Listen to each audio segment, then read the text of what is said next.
कलमा दा काफला संस्था वालों पिछले काफ़ी समय तो ਸਾਹਿਤ ਦੇ ਖੇਤਰ ਵਿੱਚ काफ़ी ਸ਼ਲਾਘਾਯੋਗ ਕਾਰਜ ਕੀਤੇ ਜਾ ਰਹੇ ਨੇ ਤੇ ਆਏ ਦਿਨ ਸੰਸਥਾ ਵੱਲੋਂ ਵੱਖ-ਵੱਖ ਪ੍ਰੋਗਰਾਮ ਉਲੀਕੇ ਜਾਂਦੇ ਨੇ ਤੇ ਇਸੇ ਤਹਿਤ ਕਲਮਾ ਦਾ ਕਾਫਲਾ ਵੱਲੋਂ 2 ਪ੍ਰੋਗਰਾਮ ਉਲੀਕੇ ਗਏ ਨੇ जिस तहत कलमा के काफले बोलो बाबा अमर सिंह संधवा के जीवन उपर एक डॉक्यूमेंट्री रिलीज़ की गई है तो दूसरे विच काफले के बड़े महत्वपूर्ण इंसान बीबी बरजिंदर कौर गुलाटी के देहांत मगरों उन्होंने पति मनमोहन गुलाटी वालों अपनी पति की एक किताब रिलीज़ की गई है जिस दौरान लोगों वालों हुम-हुमा के इस प्रोग्राम विच शिरकत भी की गई है।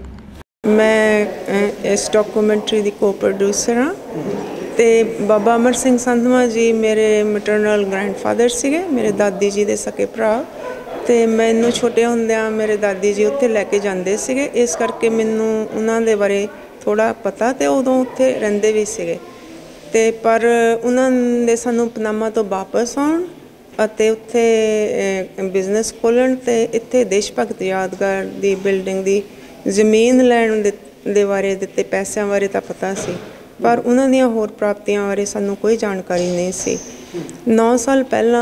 असी इत्थे जो गदर शताब्दी मैमोरीअल समारोह हुंदा है उहदे विच मंगत राम पासला साहब आए हुए सन ते उन्होंने एक स्पीच दित्ती ते मैनूं उद्दां ही उन्हां नूं मिलण दा दिल कीता। बाद विच जदों मैं उन्हां नूं अपने बाबा जी बारे दस्सिया ते ओह कहिंदे मैं उन्हां बारे 3 किताबां लैके आया होया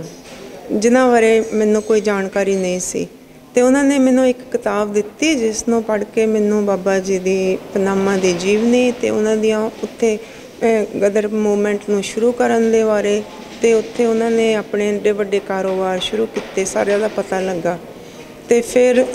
ਜੋਗਿੰਦਰ ਕਲਸੀ ਭਾਜੀ ਉਹਨਾਂ ਨਾਲ ਸਾਡੀ ਕਈ ਸਾਲਾਂ ਤੋਂ ਦੋਸਤੀ ਹੈ ਤੇ ਜਦੋਂ ਵੀ ਉਹ ਅਕਸਰ ਡਾਕੂਮੈਂਟਰੀਜ਼ ਬਣਾਉਂਦੇ ਹੁੰਦੇ ਸੀ ਤੇ ਸਾਨੂੰ ਪਹਿਲਾਂ ਰਿਲੀਜ਼ ਕਰਨ ਤੋਂ ਦਿਖਾਉਂਦੇ ਹੁੰਦੇ ਸੀ ਸੋ ਇਸ ਲਈ ਮੈਨੂੰ ਪਤਾ ਸੀ ਕਿ ਜੇ ਮੈਂ ਉਹਨਾਂ ਨੂੰ ਜਾ ਕੇ ਕਹਾਂ ਕਿ ਸਾਨੂੰ ਵੀ ਇਸ ਮਹਾਨ ਬਾਬਾ ਜੀ ਬਾਰੇ ਜਿਨ੍ਹਾਂ ਬਾਰੇ ਸਾਨੂੰ ਪਤਾ ਹੀ ਨਹੀਂ ਸੀਗਾ ਤੇ ਹੋਰ ਕਈ ਹੋਰ ਅਣਗੌਲੇ ਨਾਇਕਾਂ ਬਾਰੇ ਸਾਨੂੰ ਡਾਕੂਮੈਂਟਰੀ ਬਣਾਉਣੀ ਚਾਹੀਦੀ ਆ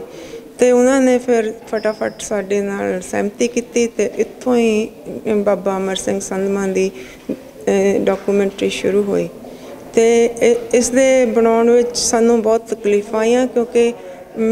ਉਹਨਾਂ ਦਾ ਜਿਹੜੀ ਆਪਣੀ ਫੈਮਿਲੀਜ਼ ਤੇ ਹੋਰ ਭਰਾ ਸੀਗੇ ਉਹ ਸਾਰੇ ਬਾਹਰਲੇ ਦੇਸ਼ਾਂ ਵਿੱਚ ਚਲੇ ਗਏ ਸੀਗੇ ਤੇ ਉਹਨਾਂ ਦਾ ਜੋ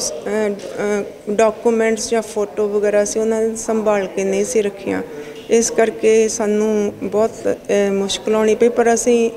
ਲੱਭ ਲਈਆਂ ਤੇ ਫਿਰ ਸਾਨੂੰ ਭਾਵੇਂ 9 ਸਾਲ ਲੱਗੇ ਤੇ ਅਸੀਂ ਇਸ ਡਾਕੂਮੈਂਟਰੀ ਨੂੰ ਕੰਪਲੀਟ ਕਰਕੇ ਅੱਜ ਰਿਲੀਜ਼ ਕਰ ਰਹੇ ਹਾਂ। ਬਾਬਾ ਜੀ ਦੀ ਕਿਤਾਬ ਪੜ੍ਹਨ ਤੋਂ ਬਾਅਦ ਤੇ ਪਨਾਮਾ ਕਈ ਵਾਰ ਜਾਣ ਨਾਲ ਉੱਥੇ ਜਿਹੜੀ ਸਾਡੀ ਫਸਟ ਥਰਡ ਜਨਰੇਸ਼ਨ ਅੱਜ ਕੱਲ੍ਹ ਪਨਾਮਾ ਵਿੱਚ ਲਗਭਗ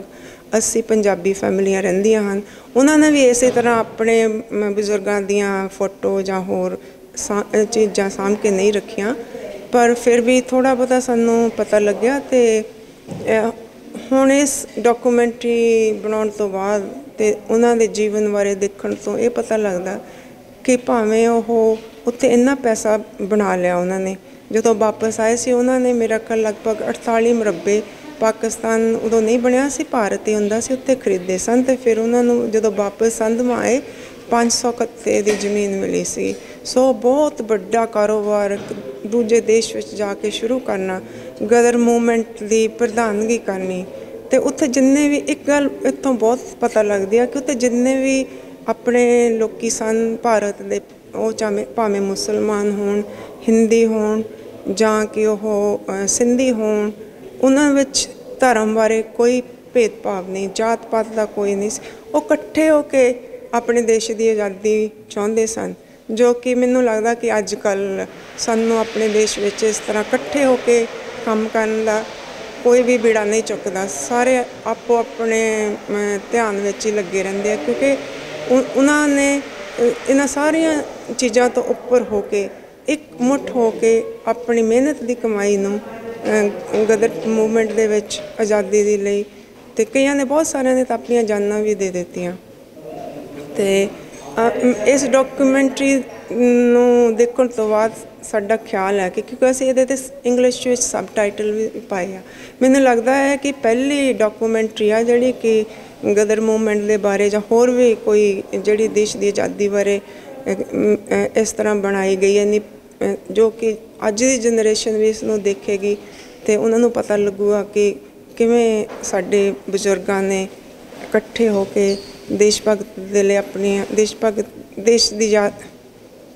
ਦੇਸ਼ ਦੀ ਆਜ਼ਾਦੀ ਲਈ ਆਪਣੀ ਜਾਨਾਂ ਵਾਰੀਆਂ ਅਤੇ ਆਪਣੀ ਮਿਹਨਤ ਦੀ ਕਮਾਈ ਵੀ ਦਿੱਤੀ। ਪੰਜਾਬੀ ਕਲਮਾਂ ਦਾ ਕਾਫਲਾ ਵੱਲੋਂ ਅਸੀਂ ਹਰ ਮਹੀਨੇ ਦੇ ਆਖਰੀ ਸ਼ਨੀਵਾਰ ਇੱਕ ਮੀਟਿੰਗ ਰੱਖਦੇ ਹਾਂ, ਪ੍ਰੋਗਰਾਮ ਰੱਖਦੇ ਹਾਂ। ਤੋ ਅੱਜ ਦਾ ਇਹ ਵਿਸ਼ੇਸ਼ ਪ੍ਰੋਗਰਾਮ ਬਹੁਤ ਵਧੀਆ ਹੋ ਨਿਬੜਿਆ, ਜਿਹਦੇ ਵਿੱਚ ਅਸੀਂ ਖਾਸ ਕਰਕੇ ਅੱਜ 2 ਬਹੁਤ ਅਹਿਮ ਜਿਹੜੇ ਸੈਸ਼ਨ ਇਸ ਪ੍ਰੋਗਰਾਮ ਵਿੱਚ ਕੀਤੇ ਨੇ। ਇੱਕ ਤਾਂ ਇਹ ਕਿ ਬਾਬਾ ਅਮਰ ਸਿੰਘ ਸੰਧਵਾਂ ਸਾਡੇ ਅਮਰ ਗਦਰੀ ਬਾਬਾ ਹੋਏ ਨੇ, ਉਹਨਾਂ ਦੇ ਸੰਬੰਧ ਵਿੱਚ ਉਹਨਾਂ ਦੀ ਜੀਵਨੀ ਦੇ ਉੱਤੇ ਇੱਕ ਡਾਕੂਮੈਂਟਰੀ ਸੀ, ਉਹ ਰਿਲੀਜ਼ ਕੀਤੀ ਗਈ ਹੈ। ਔਰ ਦੂਸਰਾ ਸਾਡੇ ਕਾਫਲੇ ਦੇ ਇੱਕ ਬੜਾ ਹੀ ਮਹੱਤਵਪੂਰਨ ਇਨਸਾਨ ਸਨ ਬੀਬੀ ਬਰਜਿੰਦਰ ਕੌਰ ਗੁਲਾਟੀ ਜੀ, ਜਿਹੜੇ ਕਿ ਪਿਛਲੇ ਕੁਝ ਸਮੇਂ ਪਹਿਲਾਂ ਸਾਨੂੰ ਸਦੀਵੀ ਵਿਛੋੜਾ ਦੇ ਗਏ ਨੇ। ਉਹਨਾਂ ਦੀ ਇੱਕ ਕਿਤਾਬ ਉਹਨਾਂ ਦੇ ਮਰਨ ਉਪਰੰਤ ਉਹਨਾਂ ਦੇ ਪਤੀ ਸਾਡੇ ਵੀਰ ਮਨਮੋਹਨ ਗੁਲਾਟੀ ਜੀ ਉਹਨਾਂ ਨੇ ਉਹ ਛਪਵਾਈ ਹੈ ਅਤੇ ਉਹ ਕਿਤਾਬ ਅੱਜ ਅਸੀਂ ਰਿਲੀਜ਼ ਕੀਤੀ ਹੈ। ਸੋ ਬੜੀ ਖੁਸ਼ੀ ਦੀ ਗੱਲ ਹੈ। ਅਸੀਂ ਇਸ ਤਰ੍ਹਾਂ ਦੇ ਸਮਾਗਮ ਜਿਹੜੇ ਉਹ ਉਲੀਕਦੇ ਹਾਂ, ਪੰਜਾਬੀ ਸਾਹਿਤ ਨੂੰ, ਪੰਜਾਬੀ ਸੱਭਿਆਚਾਰ ਨੂੰ ਅਤੇ ਪੰਜਾਬੀ ਵਿਰਸੇ ਨੂੰ ਅੱਗੇ ਵਧਾਉਣ ਦੇ ਵਿੱਚ ਪੰਜਾਬੀ ਕਲਮਾਂ ਦਾ ਕਾਫਲਾ ਹਮੇਸ਼ਾ ਹੀ ਅੱਗੇ ਰਿਹਾ ਅਤੇ ਅੱਗੇ ਰਹੇਗਾ। ਹਾਂਜੀ, ਅੱਜ ਇੱਕ ਪੰਜਾਬੀ ਕਲਮਾਂ ਦਾ ਕਾਫਲਾ ਦੀ ਜਿਹੜੀ ਰੈਗੂਲਰ ਮੀਟਿੰਗ ਹੁੰਦੀ ਹੈ ਮੰਥਲੀ, ਉਹ ਹੋ ਰਹੀ ਹੈ। ਉਹਦੇ ਵਿੱਚ ਸਾਨੂੰ ਬੜਾ ਮਾਣ ਹੈ ਕਿ ਅੱਜ ਅਸੀਂ 2 ਜਿਹੜੇ ਇੱਕ ਅਹਿਮ ਜਿਹੜੇ ਵਿਸ਼ਿਆਂ ਦੇ ਉੱਤੇ ਗੱਲ ਕਰ ਰਹੇ ਹਾਂ। ਇੱਕ ਤਾਂ ਜੋਗਿੰਦਰ ਕਲਸੀ ਹੋਰਾਂ ਨੇ ਬੜੀ ਇੱਕ ਇਤਿਹਾਸਕ ਡਾਕੂਮੈਂਟਰੀ ਤਿਆਰ ਕੀਤੀ ਹੈ ਬਾਬਾ ਅਮਰ ਸਿੰਘ ਸੰਧਵਾਂ ਦੀ ਜ਼ਿੰਦਗੀ ਉੱਤੇ, ਜਿਹੜੇ ਕਿ ਗਦਰ ਲਹਿਰ ਤੇ ਜਿਹੜਾ ਪਨਾਮਾ ਦਾ ਚੈਪਟਰ ਸੀਗਾ, ਉਹਦੇ ਬੜੇ ਮਹੱਤਵਪੂਰਨ ਜਿਹੜੇ ਉਹ ਇੱਕ ਸੀਗੇ ਸਰਕੱਢ ਜਿਹੜੇ ਲੀਡਰ ਸੀ ਉੱਥੋਂ ਦੇ। ਔਰ ਉਹਨਾਂ ਨੇ ਗਦਰ ਜਿਹੜਾ ਆਪਣਾ ਦੇਸ਼ ਭਗਤ ਯਾਦਗਾਰ ਹਾਲ ਦੇ ਵਿੱਚ ਵੀ ਜਿਹੜਾ ਉਹਨੂੰ ਬਣਾਉਣ ਦੇ ਵਿੱਚ ਬੜੀ ਵੱਡੀ ਭੂਮਿਕਾ ਰਹੀ ਹੈ ਉਹਨਾਂ ਦੀ ਡਾਕੂਮੈਂਟਰੀ ਅੱਜ ਅਸੀਂ ਵਿਖਾ ਰਹੇ ਹਾਂ। ਔਰ ਦੂਸਰਾ ਜਿਹੜਾ ਇੱਥੋਂ ਦੇ ਸਾਡੇ ਜਿਹੜੇ ਕੋਆਰਡੀਨੇਟਰ ਵੀ ਸੀਗੇ ਕਾਫਲੇ ਦੇ ਔਰ ਮੈਂਬਰ ਰਹੇ ਨੇ, ਪਿਛਲੇ ਕੁਝ ਸਮਾਂ ਪਹਿਲਾਂ ਸਾਨੂੰ ਜੋ ਵਿਛੋੜਾ ਦੇ ਗਏ ਨੇ, ਉਹਨਾਂ ਵੱਲੋਂ ਇੱਕ ਕਿਤਾਬ ਜਿਹੜੀ ਹੈ ਪੰਜਾਬੀ ਕਹਾਣੀਆਂ ਦੀ 12 ਲੇਖਕਾਂ ਨੂੰ ਲੈ ਕੇ ਤਿਆਰ ਕੀਤੀ ਗਈ, ਉਹਨੂੰ ਇੰਗਲਿਸ਼ ਵਿੱਚ ਅਨੁਵਾਦ ਕੀਤਾ ਸੀਗਾ। ਅੱਜ ਉਹ ਕਿਤਾਬ ਤਿਆਰ ਹੋ ਕੇ ਸਾਡੇ ਤੱਕ ਪਹੁੰਚੀ ਅਤੇ ਉਹਦੇ ਉੱਤੇ ਅਸੀਂ ਗੱਲਬਾਤ ਕਰਾਂਗੇ। ਇਸ ਤਰ੍ਹਾਂ ਅਸੀਂ ਜਿਹੜਾ 2 ਮਹਾਨ ਸ਼ਖਸੀਅਤਾਂ ਨੂੰ ਯਾਦ ਕਰ ਰਹੇ ਹਾਂ ਅੱਜ ਦੀ ਕਾਫਲੇ ਦੀ ਮੀਟਿੰਗ ਵਿੱਚ। ਬਹੁਤ ਵੱਡੀ ਇਹ ਹਿਸਟਰੀ ਹੈ, ਮੈਂ ਉਹਨਾਂ ਨੂੰ ਸਲੂਟ ਕਰਦਾ। ਸ਼ਾਇਦ ਹੀ ਦੁਨੀਆ ਦੇ ਵਿੱਚ ਇਸ ਤਰ੍ਹਾਂ ਦੇ ਕੁਰਬਾਨੀ ਵਾਲੇ ਯੋਧੇ,